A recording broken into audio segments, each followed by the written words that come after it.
Yn y fideo hwn, rydym yn mynd i rannu ein awgrymiadau gorau ynghylch chwilio ar Google Scholar. Gallwch ddefnyddio Google Scholar i chwilio am ffynonellau gwybodaeth academaidd, megis llyfrau, erthyglau mewn cyfnodolion a phapurau cynhadledd. Os oes gan Brifysgol Caerdydd danysgrifiad, gallwch gael mynediad at destun llawn y dogfennau a welwch. Felly, gadewch i ni ddechrau. Y ffordd hawsaf o ddod o hyd i Google Scholar yw chwilio amdano. Yna, gallwch roi nod tudalen ar y cyfeiriad scholar.google.com.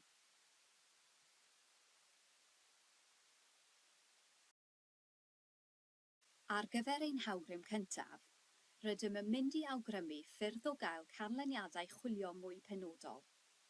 Felly, gadewch i ni ddechrau gyda chwiliad sylfaenol am ddogfennau sy'n trafod effaith y tal tagfeydd ar allyriadau. Cawn ystod eang o ganlyniadau. Ffordd syml o gael canlyniadau mwy penodol yw am gau unrhyw ymadroddion mewn dyfynodau dwbl. Os ydych chi'n chwilio am ffynonellau mwy diweddar yn unig, gallwch ddefnyddio'r hidlwyr dyddiad i ganolbwyntio'ch canlyniadau ymhellach, neu gallwch ddewis nodi ystod dyddiadau. Gallech hefyd geisio cael mynediad at y ffurflen Advanced Search o ddiwyslen Google Scholar. Mae hyn yn cynnig opsiynau pellach i ganolbwyntio eich chwiliad yn ôl awdur neu gyfnodolyn ac yn eich galluogi i eirthio termau chwilio a allai fod yn effeithio ar eich canlyniadau. Mae ein hail awgrym yn ymdrin â sut i gael gafael ar ddogfennau testun llawn yn Google Scholar. Os ydych ar y campws, byddwch yn gweld y dolenni testun llawn at Caerdydd wrth ymyl y canlyniadau ble mae gennym danysgrifiad. Cliciwch ar y ddolen a chewch eich cyfeirio at Library Search.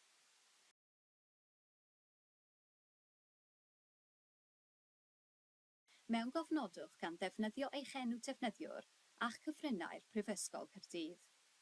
Ac yna cliciwch ar y ddolen ar-lein. A dyma ein PDF.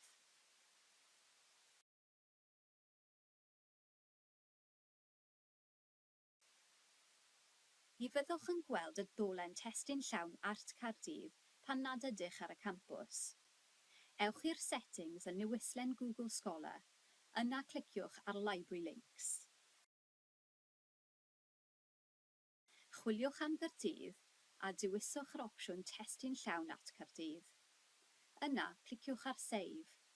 Fel y gwelwch, mae'r dolenni testun llawn at Caerdydd bellach yn ymddangos.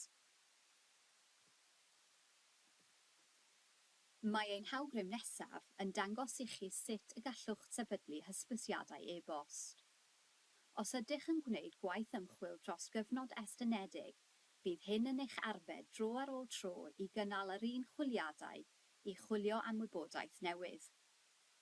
Pan fyddwch chi'n hapus gyda'ch termau chwilio, cliciwch ar y botwm Create Alert. Yna, rhowch eich cyfeiriad e-bost, ac yna Create Alert. Awgrym rhif 4. O dan bob canlyniad chwilio, fe welwch y dolenni Cited by hyn. Os cliciwch arnynt, fe welwch rhestr o ddogfennau eraill sydd wedi cynnwys yr eitem hon, yn ei rhestr llyfryddiaeth neu gyfeiriadau. Mae hon yn ffordd ddefnyddiol iawn o nodi ffynonellau ychwanegol ar eich pwnc. Ar gyfer ein hawgrym olaf, byddwn yn esbonio sut i ychwanegu cyfeiriadau o ganlyniadau chwilio Google Scholar i adnodd rheoli cyfeiriadau, megis EndNote, Mendeley neu Zotero. Ar gyfer Zotero, gallwch wneud hyn trwy eicon cysylltydd gwe Zotero ar eich bar offer. Ar gyfer EndNote a Mendeley, bydd angen i chi newid eich gosodiadau yn Google Scholar. Dewiswch osodiadau o ddewislen Google Scholar ac yn yr adran Bibliography Manager, trowch y dolenni Citation Import ar gyfer eich meddalwedd dewisol. Os ydych chi'n defnyddio Mendeley, dewiswch yr opsiwn Refman. Byddwch nawr yn gweld y rhain yn cael ei mewnforio i ddolenni o dan bob canlyniad chwilio. Cliciwch ar y ddolen i ychwanegu'r cyfeirnod at EndNote neu Mendeley. Gobeithio'n y byddai'r awgrymiadau hyn o ddefnydd i chi. Os hoffech gael rhagor o gyngor, cysylltwch â'r llyfrgell neu gyfynnwch i'ch llyfrgellydd pwnc